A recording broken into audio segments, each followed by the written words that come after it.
What's up everybody, John McClain here, and let's talk a little bit about the Rock Island Armory 5.0.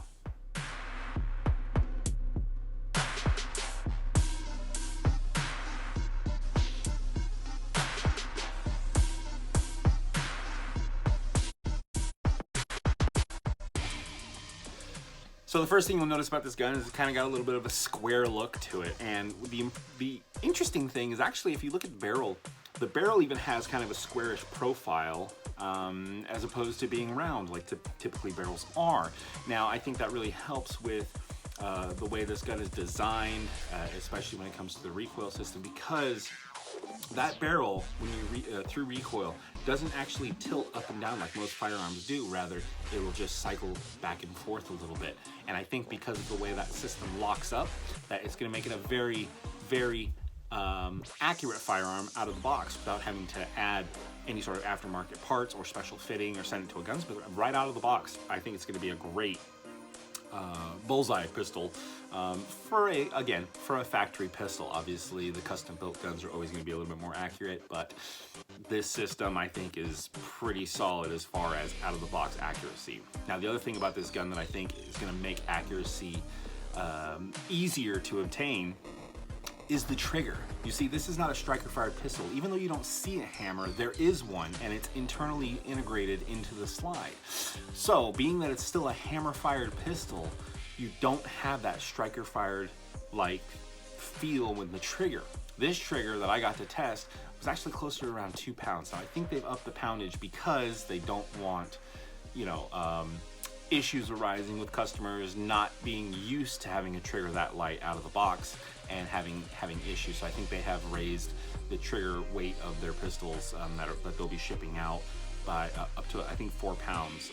But what I can say is the feel of this trigger is unlike anything I've felt before. If I have felt it before, it might have been maybe with like the TM22. So if you've shot the TM22 rifle that we make at Rock Island Armory, you might kind of have an idea of what the trigger kind of feels like. And what I mean is that there's obviously a little bit of take up, then you'll feel kind of sort of a wall where the pressure increases, but then you just kind of roll right through it and the gun goes off. And because of how easy it is to manipulate that trigger, I think that's going to be something that is also going to translate into more accuracy because it is just such an easy trigger to pull. If you're off target, it wasn't the gun, more than likely it was you at this point, based on everything that I've learned about this firearm. As far as the magazines go, they're standard 17 rounds, which I think is a good solid starting point for magazines. Don't know if there's any aftermarket parts out there or if we've sent them off to have any development of like extra base pads or something like that, but 17 rounds I think is still a pretty good number to have for the out of the box magazines. Now for those of you that live in the States where 17 rounds is just too many rounds and makes you so dangerous, sorry? All right, now let's talk about another elephant in the room. Red dot versus iron sights. Yes, you cannot have both with one platform.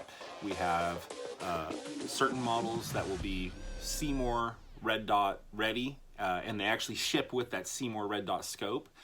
And then other models that are going to be iron sights only. We do not have a system where you can remove the rear sight and put an optic on it or something like that. This is a one or the other, not one and the other kind of setup. Now,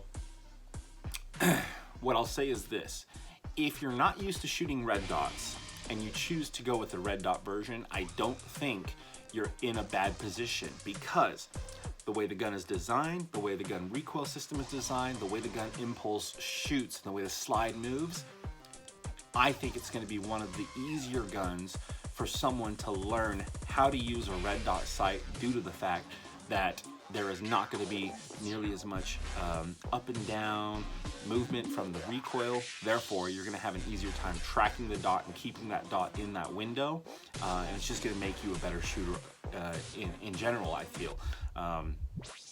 Having a red dot kind of helps because you're not having to think about lining up the front sight with the rear sight. Is the top lined up? Is there, is there air on both sides of the front? A red dot is pretty much, where's the dot? That's where the bullet's going, so focus just on the trigger.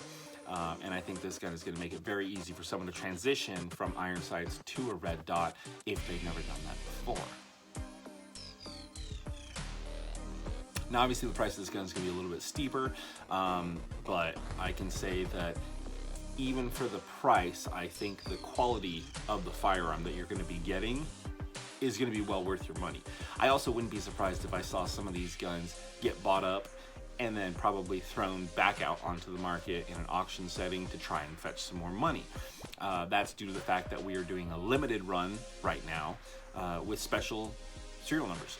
You're going to be notified on the gun 001 of 300 or 002 or 003. I mean, you're going to have a gun that is very clearly a limited edition version of this firearm if you're able to scoop up one of the first, I do believe it's 300 units that we're producing. So keep that in mind. I think this is going to be a great gun for collectors. I definitely think it's going to be a great gun for competitive shooters. I don't think this is the pistol for concealed carry people though, and here's why. This gun is front heavy. You're looking at the videos that I have here, you can see there's just a lot of mass on the front end of that gun. And while that does help with the recoil impulse, what that does not help with is hiding it or carrying it around all day. It gets very heavy very quickly, especially with a full 17 round magazine. So I also don't think that the trigger is necessarily, obviously there's guys out there that run guns that have triggers that are around, 2, 3, 4 pounds and all that kind of stuff. But remember, we're talking about the general firearm population, which is people that maybe they don't, people like me and all my competitive shooting buddies. It's completely normal for us to burn through 20,000 rounds in a year. We can do that no problem. We probably do that in half a year. But your typical shooter probably doesn't put that many rounds downrange in maybe 5 years. So we're talking about making sure that they stay safe, don't have any ADs or NDs or whatever the hell you want to call them. So the trigger, yeah, based on the trigger alone, I probably wouldn't even carry this gun, but I definitely would use it in competition. Now look, every time I've had this gun in my hands, one of the things that I've noticed is pulling the slide back, just how nice and smooth it is. I mean, it's aluminum framed, machined out in Cedar City, Utah with Rock Island Armory, USA. And this gun, I mean, you can just really tell there's something different about this gun even before you fire a shot. And once you do fire a shot, you again notice that there is something different about this gun. If you get a chance to get one in your hands and to send a couple rounds downrange with it, I highly recommend it. If you get a chance to scoop one up, I would highly recommend it, because again, even if it's not necessarily your cup of tea, I bet you'd be able to sell it for even more than what you bought it for, because it's a limited edition version of it, and there's going to be someone out there that really wants this gun. So keep that in mind as well. Now, with that being said, I hope you guys appreciate the video. If you guys have any questions, concerns, comments, or anything like that, obviously you can hit them up on Facebook or hit me up here on YouTube, and I'll try my best to get answers for you. But in the meantime, make sure you like, subscribe, hit that notification bell button, and thanks so much for watching, and I'll catch you on the next one. See ya.